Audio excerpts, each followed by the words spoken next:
Bienvenidos a la clase de Laboratorio de Mecánica de Máquinas.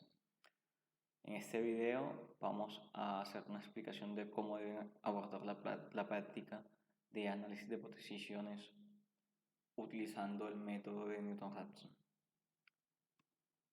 Bueno, como ya habíamos explicado en el video con contenido teórico del método de Newton-Raphson, tenemos un método de Newton unidimensional y un método multidimensional que nos puede servir para resolver sistemas de ecuaciones no lineales, como lo es el sistema que obtenemos al hacer análisis de posiciones en mecanismos.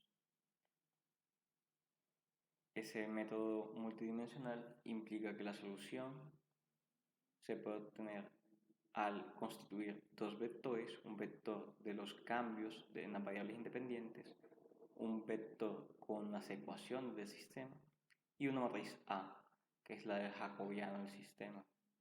Implementando este algoritmo podemos llegar a la solución del sistema de ecuaciones. Dicho de otra forma, determinar las raíces de cada una de estas ecuaciones. Este método de Newton-Raphson lo que nos va a permitir es, ante cualquier valor que esté tomando la variable independiente, es decir, la entrada, que en este caso es θ2, este eslabón, la posición de este eslabón, podamos encontrar la ubicación de este eslabón y este eslabón. Eso para el caso particular de un mecanismo 4 barras. Recuerden que las variables dependientes e independientes cambian en función del tipo de mecanismo que estemos analizando. Para el 4 barras en particular va a ser este y este eslabón. De esa forma, el vector x es el que contiene los cambios en esas variables, las variables que nos interesan calcular: ángulo del eslabón acoplado, ángulo del eslabón de salida. Este vector x es el que va a permitir encontrar esos valores. El vector b, vean que lo obtenemos a partir de nuestra ecuación vectorial del lazo, y la matriz A, que es el jacobiano del sistema. Bien, implementando el algoritmo que previamente habíamos visto, tenemos la posibilidad de darle solución a esto y encontrar para cualquier entrada nuestros ángulos faltantes. En ese laboratorio ustedes básicamente tienen que, ante un mecanismo dado, poder desarrollar un algoritmo que les permita para ese mecanismo específico obtener el análisis de posiciones ante distintos valores de la entrada.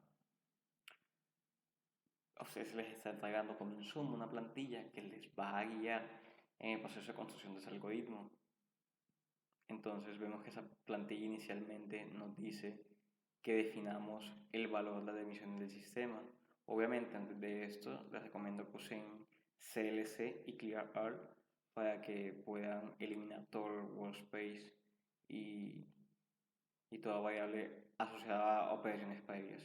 Luego de que tengamos esto, si pasamos a definir las dimensiones del mecanismo. Por ejemplo, el eslabón de entrada, el eslabón 1, decimos que tiene una dimensión de 10.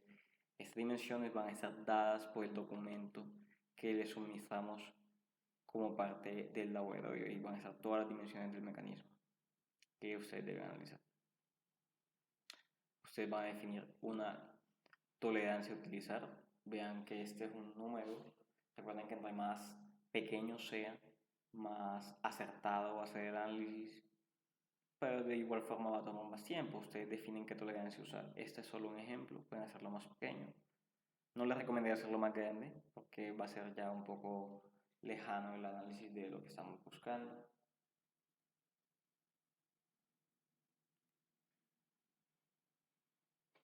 Luego pasamos a definir los valores del vector semilla.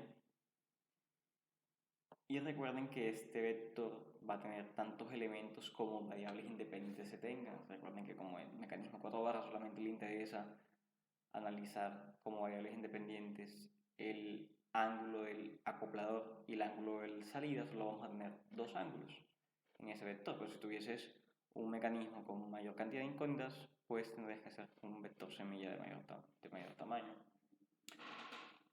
Como nos interesa conocer qué posición toma el mecanismo ante distintas entradas, valores de la entrada, necesitamos que este θ vaya cambiando durante el análisis. Por eso lo vamos a meter en un bucle, en un ciclo for.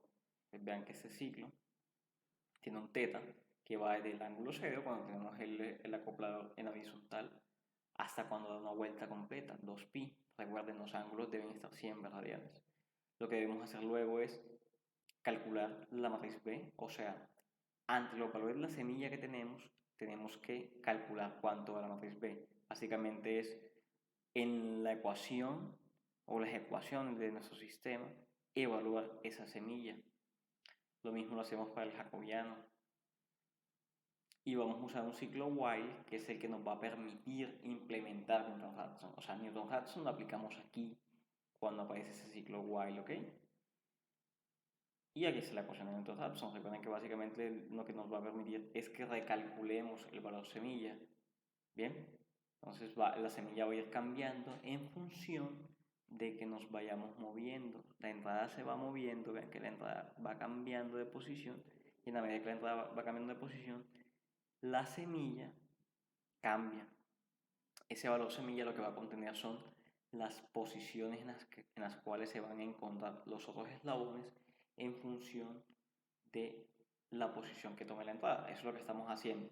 Resolvemos el sistema para encontrar las raíces del sistema, es decir, en qué posiciones están los otros eslabones dependiendo de la posición en la que se encuentra la entrada. De esta forma, ante un valor de la entrada dado, podemos conocer la posición que toman los otros eslabones y conocer la posición total del mecanismo. Bien, aquí volvemos a calcular la matriz B y la matriz A con el valor de la semilla nuevo que ha sido calculado, y cerramos el ciclo en el que estamos, el ciclo while. Luego lo que vamos a hacer es construir el vector de posiciones de las juntas. Esa construcción del vector de posiciones de las juntas y su gráfica, que es lo que viene luego, es lo que estábamos haciendo en la última clase cuando hacíamos la gráfica o el plot de un mecanismo usando un vector de posiciones de juntas en X y un vector de posiciones de juntas en Y. Luego de esto, para simplemente que la gráfica esté mejor presentada y que esté adecuadamente ubicado el mecanismo, podemos definir el tamaño de los ejes, tanto en X como en Y, con ASIS. Este comando nos permite definir cuáles son los valores límites menor, mayor de X y menor y mayor de Y. Vean que luego se usa un comando, pause.